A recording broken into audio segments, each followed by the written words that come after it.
Boa noite a todos, meu nome é Humberto Ramos e dentro de instantes nós vamos começar a nossa sessão do Evangelho no Ar dessa segunda-feira. Vamos nos acomodando confortavelmente nos nossos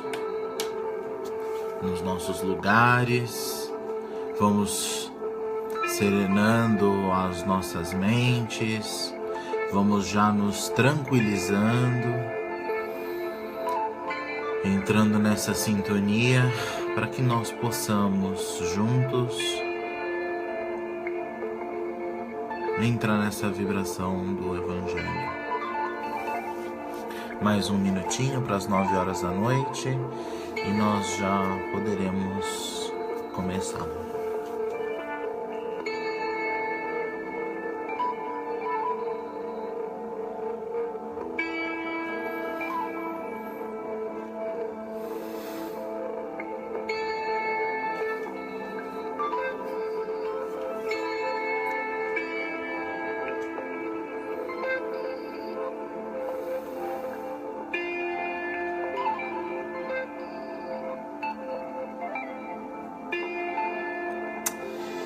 Bem, 21 horas, horário de Brasília, a gente vai iniciar a nossa sessão de Evangelho dessa noite.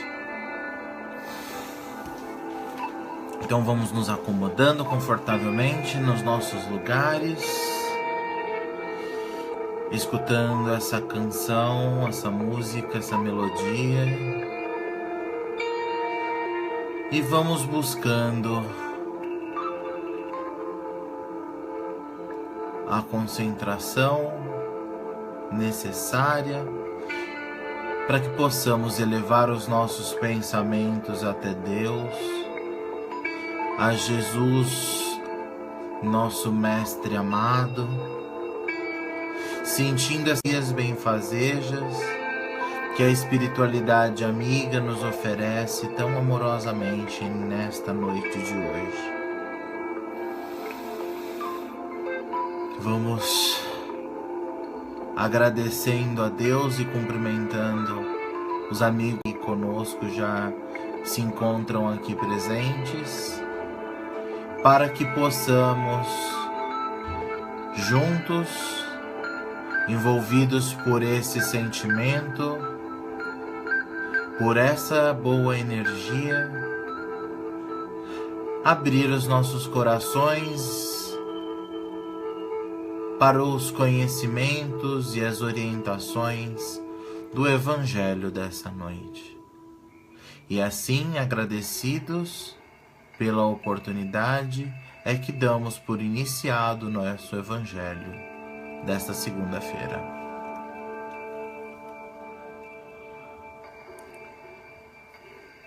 Bem,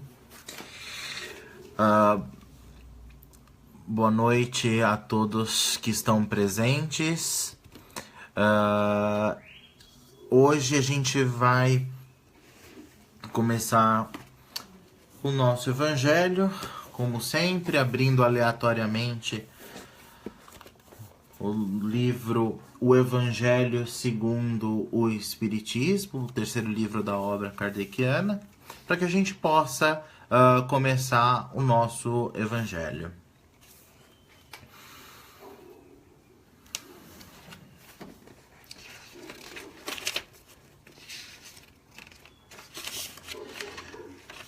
Hoje, o capítulo dessa segunda-feira é a introdução. O item 2, a autoridade da doutrina espírita. E a passagem que nós estudaremos essa noite é um trechinho do resumo da doutrina de Sócrates e Platão. Então a gente começa. Eu peço licença pelos óculos. a gente começa a passagem do estudo dessa noite com o item 6. Os demônios ocupam o espaço que separa o céu da terra. São o laço que une o grande todo consigo mesmo. A divindade nunca entra em comunicação direta com o homem, mas é por intermédio dos demônios que os deuses se relacionam e falam com ele, seja durante o estado de vigília, seja durante o sono. A palavra daimon, da qual se derivou demônio, não era tomada no mau sentido na antiguidade, tal como é nos tempos modernos. Não se aplicava exclusivamente aos seres malfazejos, mas a todos os espíritos em geral, entre os quais se distinguiam os espíritos superiores, chamados de deuses, e os espíritos menos elevados, ou demônios propriamente ditos, que se comunicavam diretamente com os homens. O Espiritismo ensina que os espíritos habitam o espaço, que Deus só se comunica com os homens por intermédio dos espíritos puros encarregados de transmitir as vontades dele, que os espíritos se comunicam com os homens durante o estado de vigília e durante o sono. Se substituirmos a palavra demônio pela palavra espírito, teremos a doutrina espírita. Coloquemos a palavra anjo e teremos a doutrina cristã. A preocupação constante do filósofo, tal como se entendiam Sócrates e Platão, é a de dar mais atenção à alma e menos a esta vida, que não passa de um instante perante a eternidade. Se a alma é imortal, não é sábio viver em função da eternidade? O cristianismo e o espiritismo ensinam a mesma coisa. Se a alma é imaterial, deve passar após esta vida a um mundo igualmente invisível e imaterial, assim como o corpo, ao se decompor, retorna à matéria. O que realmente importa é distinguir a alma pura e verdadeiramente imaterial, que se nutre como Deus de ciências e pensamentos, da alma mais ou menos corrompida por impurezas materiais, que as impede de elevar ao divino e a retém aos lugares de sua morada terrena. Como vimos, Sócrates e Platão compreendiam perfeitamente os diferentes graus de desmaterialização da alma. Insistem sobre a diferença de situação que resulta para ela de sua maior ou menor pureza. O que eles diziam por intuição, o Espiritismo prova por meio dos numerosos exemplos que nos põe diante dos olhos. Bem, essa passagem é uma passagem bastante extensa, ela é composta de vários itens, mas eu creio que o ponto mais importante aqui a gente já capturou. A passagem do Evangelho dessa noite nos convida a realizar uma reflexão a respeito de nós mesmos. Quando o Evangelho coloca o estudo socrático, o estudo platônico de demônio, como ele coloca, dá o nome de demônio, você tem o conhecimento socrático, pré-socrático, platônico. Substituindo por espírito, você tem a doutrina espírita. Substituindo essa palavra por anjo, você tem o cristianismo. E então, o que a gente entende nesse momento? que no mundo o que importa não é a forma, mas sim o conteúdo. O que importa não é somente a maneira como expressamos as nossas ideias, mas vai muito além. Por quê? Porque o que realmente tem valor, o que realmente tem peso e de fato faz com que sejamos diferentes é o nosso conteúdo. É a nossa fiel vontade de ser quem somos. E ser quem somos é uma tarefa difícil. É uma tarefa difícil porque ela prevê a condição de autoconhecimento. Ela prevê a condição de aprendiz. E só por isso a gente já começa uma discussão eterna sobre as nossas condições. Começa uma discussão infindável a respeito do orgulho e da vaidade que carregamos cada um de nós dentro de nossos corações. Porque, obviamente, ninguém aqui admitirá ao mundo exterior que, efetivamente sou uma pessoa orgulhosa, efetivamente sou uma pessoa vaidosa. Muito pelo contrário. Nós sempre nos colocamos de uma maneira a nos vitimar, muitas das vezes, a nos colocar numa pseudo-humildade, onde enganamos somente o exterior.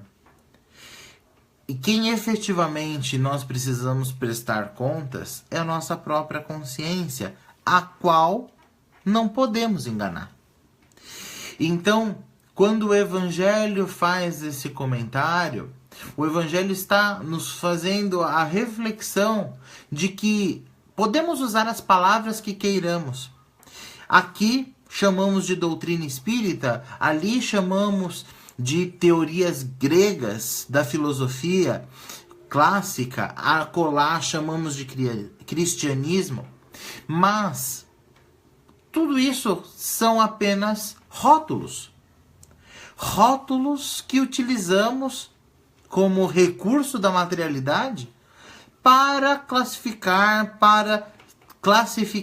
e para dividir. E veja, não estamos num momento onde necessitamos de mais divisão.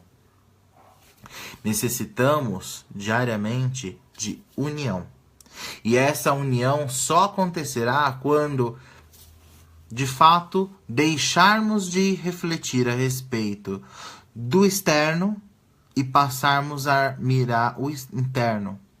Quando realmente entendermos a necessidade de desvestirmos o homem velho que somos, cheios de preconceitos, de ideias pré-concebidas, de uma situação na qual nós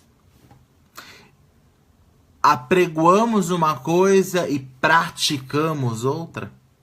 Somente quando entendermos, tivermos a própria concepção deste cenário, é que verdadeiramente entenderemos que precisamos dar vazão a este homem novo. Este homem novo que não se preocupa com a forma, que sim, tem a sua relevância, mas que não é de maneira alguma mais do que 5 a 10% do todo. Porque a mensagem, quem somos, o nosso dia a dia, as nossas ações, é que realmente dizem quem somos. E ao dizer quem somos, que efetivamente iniciamos o processo de autoconhecimento. É que podemos efetivamente, perdoe-me, verificar a nossa condição de aprendizes. A nossa condição de seres que estão num momento, numa escala evolutiva, necessitados de aprender, que obviamente já evoluiu alguma coisa dentro dos milênios às nossas costas, mas que adiante temos milênios ainda por vir. Milênios de aprendizado, milênios de evolução. E neste momento, efetivamente, poderemos dar graças de que estamos alcançando a nossa autoiluminação.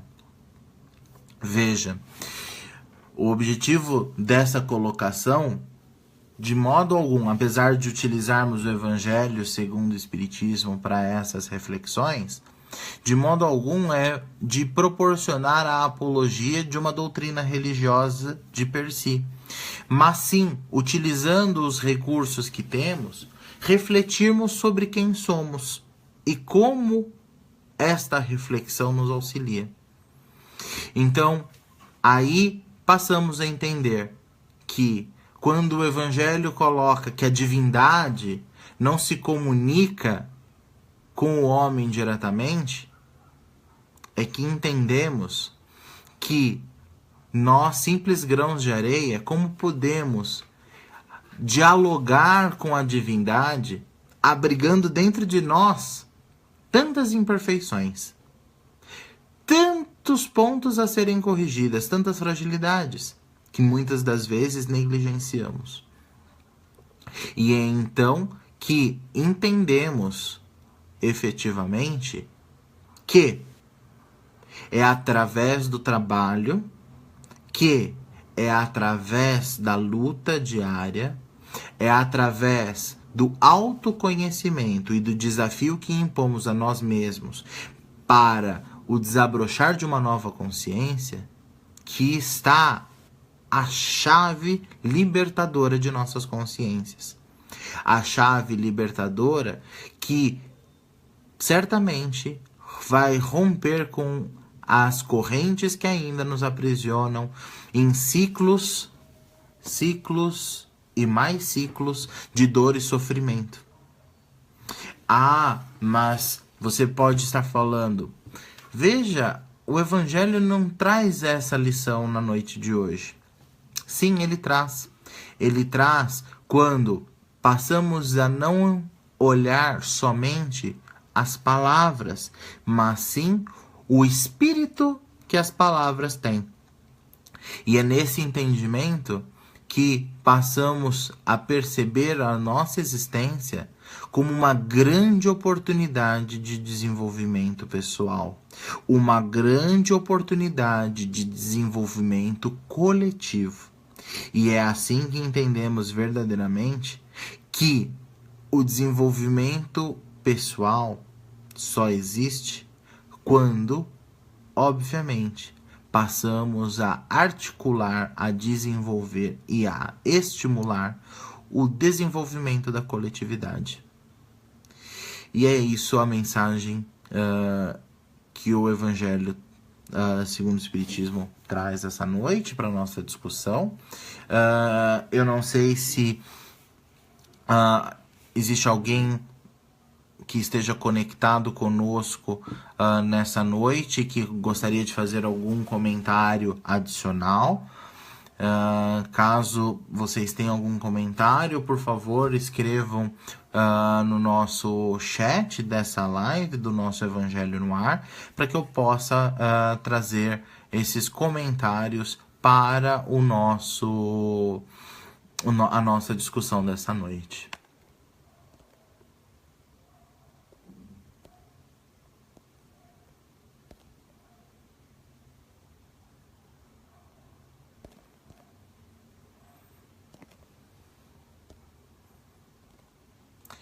Bem, acho que nós não temos no momento nenhum comentário, então eu peço licença para que a gente inicie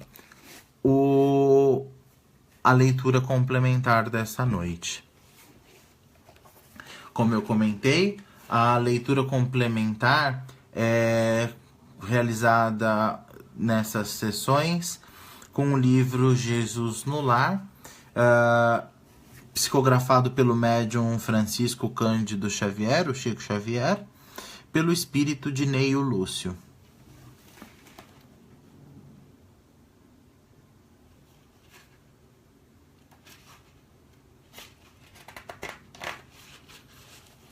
A lição dessa noite, eu peço novamente licença pelos óculos. A lição dessa noite é o capítulo 11, o santo desiludido. Inclinara-se à palestra no lar humilde de Carfanaum para os assuntos alusivos à devoção, quando o mestre narrou com significativo tom de voz: um venerado devoto retirou-se em definitivo para uma gruta isolada em plena floresta, a pretexto de servir a Deus. Ali vivia entre orações e pensamentos que julgava irrepreensíveis. E o povo, crendo tratar-se de um santo Messias, passou a reverenciá-lo com intraduzível respeito. Se alguém pretendia efetuar qualquer negócio do mundo, dava-se pressa em buscar-lhe o parecer. Fascinado pela alheia consideração, o crente, estagnado na adoração, sem trabalho, supunha dever situar toda a gente em seu modo de ser, com a respeitável desculpa de conquistar o paraíso. Se um homem ativo e de boa fé lhe trazia a apreciação algum plano de serviço comercial, ponderava escandalizado: é um erro, apague a sede de lucro que lhe ferve nas veias. Isso é ambição criminosa, venha orar e esqueça a cobiça. Se esse ou aquele jovem lhe rogava opinião sobre o casamento, clamava aflito: é disparate, a carne está submetendo seu espírito, isso é luxúria. Venha orar e consumir o seu pecado. Perdoe-me. Quando um ou outro companheiro lhe implorava conselho acerca de algum elevado encargo na administração pública, exclamava compungido: é um desastre. Afaste-se da paixão pelo poder. Isso é vaidade e orgulho. Venha orar e vencer os maus pensamentos. Surgindo pessoas de bons propósitos, reclamando a opinião quanto a alguma festa de fraternidade em projeto, objetava irritadiço: é uma calamidade. O júbilo do povo é desregramento. Fuja à desordem. Venha orar e subtrair-se à tentação. E assim, cada consulente, em vista da imensa autoridade que o santo desfrutava, se entristecia de maneira irremediável e passava a partilhar-lhe os ócios da soledade em absoluta paralisia da alma. O tempo, todavia, que lhe tudo transforma, trouxe ao preguiçoso adorador a morte do corpo físico. Todos os seguidores dele o julgaram arrebatado aos céus. E ele mesmo acreditou que, do sepulcro, seguiria direto ao paraíso. Com inexcedível assombro, porém, foi conduzido por forças das trevas a terrível purgatório de assassinos. Em pranto desesperado indagou, à vista de semelhante e inesperada aflição, dos motivos que lhe haviam sitiado o espírito em tão pavoroso e infernal torvelinho. Sendo esclarecido que, se não fora homicida vulgar na terra, era ali identificado como matador da coragem e da esperança em centena de irmãos em humanidade. Silenciou Jesus, mas João, muito admirado, considerou: Mestre, jamais poderia supor que a devoção excessiva conduzisse alguém a infortúnio tão grande. O Cristo, porém, respondeu imperturbável: Plantemos a crença e a confiança entre os homens, entendendo, entretanto, que cada criatura tem o caminho que lhe é próprio. A fé sem obras é uma lâmpada apagada. Nunca nos esqueçamos de que o ato de desanimar os outros nas santas aventuras do bem é um dos maiores pecados diante do poderoso e compassivo Senhor.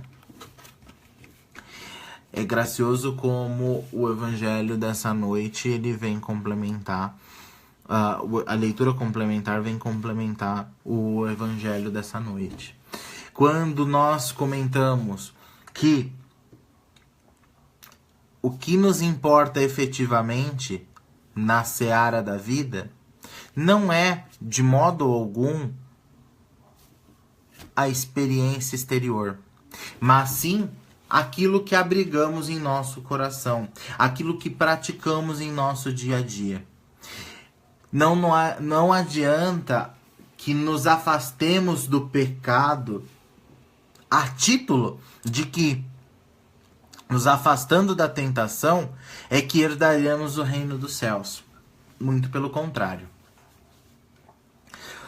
Não quero dizer, de qualquer forma, que devemos nos atirar insensatamente no mar das diversas ações que são menos nobres e que sabemos não ser adequadas, como dar vazão à gula, dar vazão ao alcoolismo, dar vazão ao excesso de irresponsabilidade, enfim.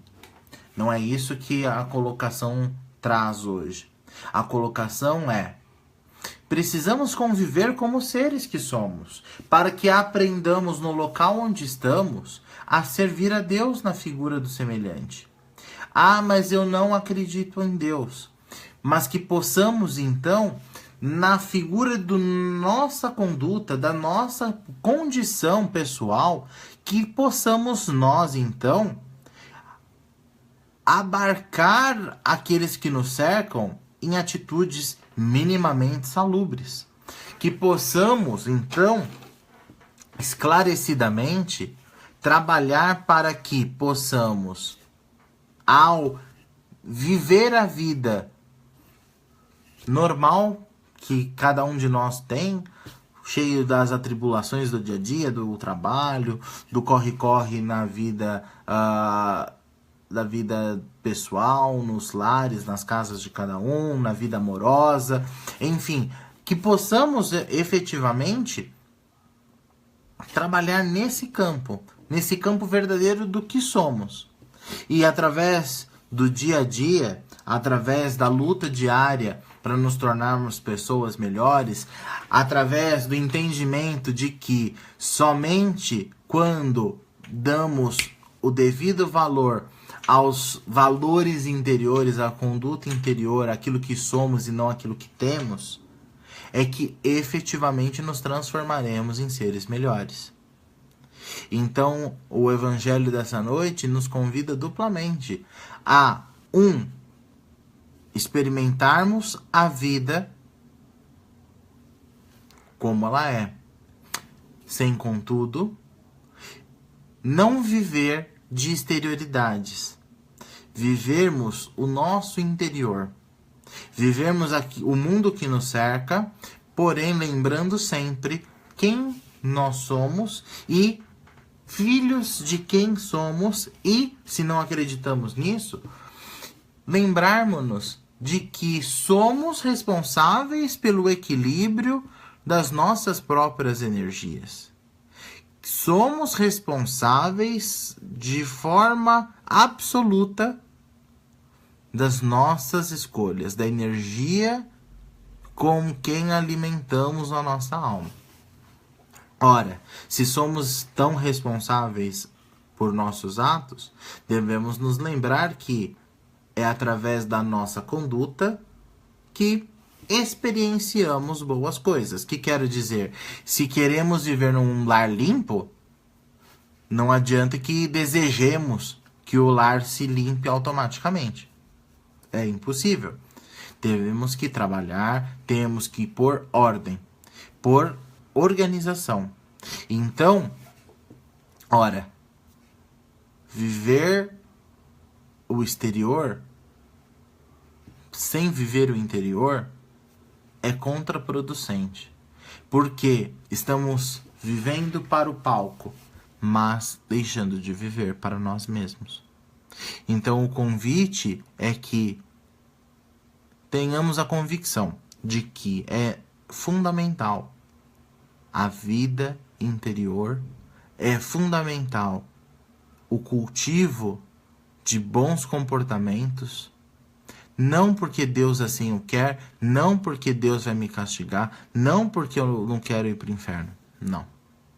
Mas sim pelo cultivo da nossa saúde física, psíquica e mental, e na certeza de que somente com este devido equilíbrio é que geraremos com certeza um ambiente equilibrado ao nosso redor. Bem, nós estamos caminhando então para a etapa final do Evangelho, já são 9h29. O Evangelho, como eu comento, ele tem uma expectativa de duração de 30 a 35, 40 minutos, a gente já está na fase final. Então, o que eu peço agora a vocês, que tenham um copo com água, que nós coloquemos agora esse copo com água ao lado de nós, perto de nós, para que possamos iniciar a nossa etapa de esclarecimento, de oração, de vibração e de prece final, para que possamos, equilibrados, encerrarmos o Evangelho no ar dessa noite.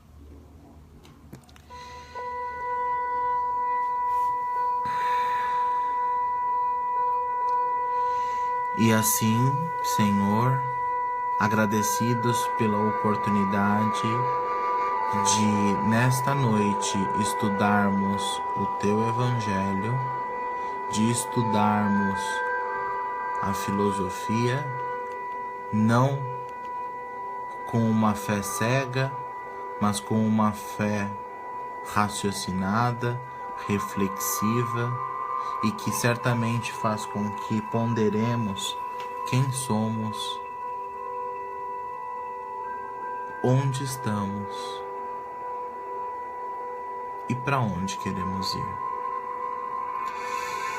Então, vamos confortavelmente nos sentar e vamos elevar os nossos pensamentos, as nossas intenções, as nossas energias ao plano maior. E vamos oferecendo nesse instante aquilo que de melhor possuímos. Vamos envolver neste instante o nosso planeta amoroso, que nos acolhe, que nos dá a oportunidade da encarnação, para que aqui, estando juntos, na experiência do dia a dia, desenvolvamos os nossos conhecimentos, as nossas habilidades, não somente físicas da vida prática, mas também as nossas habilidades como filhos de uma energia maior que rege a todos nós. Vamos vibrando amorosamente neste momento por todos aqueles que sofrem, por todos aqueles que têm as dificuldades do dia a dia, as dificuldades financeiras, as dificuldades da saúde física, da saúde emocional, da saúde psicológica. Que possamos vibrar nesse instante e envolver os nossos irmãos que se encontram em momento de dor e sofrimento. Vamos vibrando por aqueles irmãos que neste instante estão em leitos hospitalares, nas UTIs, que essas energias amorosas possam levar as bênçãos a cada um deles e que possa de alguma maneira derrubar sobre cada um deles o bálsamo e a cura necessária para as suas necessidades. E vamos pedindo amorosamente também para que essas energias percorram todos os países, todos os governos, todos aqueles que estão dispostos e operosos na construção de um bem comum. Vamos amorosamente pedir a Deus que nos conforte e nos vitalize, que essas energias que vibramos possam também vitalizar os nossos corpos físicos e espirituais. Que essa energia, Senhor, possa fazer com que todos que de nós se aproximar sejam recepcionados por essa luz amorosa que provém da criação. Neste momento vamos vibrar de uma maneira especial pelo nosso planeta Terra, que vive um momento de provação, de expiação. Vamos oferecer as nossas melhores energias para que os governantes do orbe terrestre possam evitar o conflito armado entre Estados Unidos e Coreia do Norte que está como que a despontar. Permita, Senhor, que a sua luz bendita e o teu Filho amoroso dissipe sobre esta família no norte da Coreia e sobre toda a sua população energias e eflúvios de paz, de amor, de equilíbrio e de humanidade. E assim, vamos também vibrando por todos aqueles que nesse momento necessitam das nossas orações, das nossas vibrações. E agradecidos por essas energias benfazejas que experimentamos, a gente encerra o Evangelho no ar desta noite com a oração de Francisco de Assis. Senhor, fazei de mim um instrumento de vossa paz. Onde houver ódio, que eu leve o amor. Onde houver ofensa, que eu leve o perdão. Onde houver discórdia, que eu leve a união. Onde houver dúvida, que eu leve a fé. Onde houver erro, que eu leve a verdade. Onde houver desespero, que eu leve a esperança. Onde houver tristeza, que eu leve a alegria. E onde houver trevas, que eu leve a luz. Ó Mestre, fazei que eu procure mais consolar que ser consolado, compreender que ser compreendido, amar que ser amado, pois é dando que se recebe. É perdoando que se é perdoado, e é morrendo que se vive para a vida eterna. Que assim seja, Senhor, e agradecemos mais uma vez pela Tua luz e pelo Teu amor. Que assim seja, graças a Deus.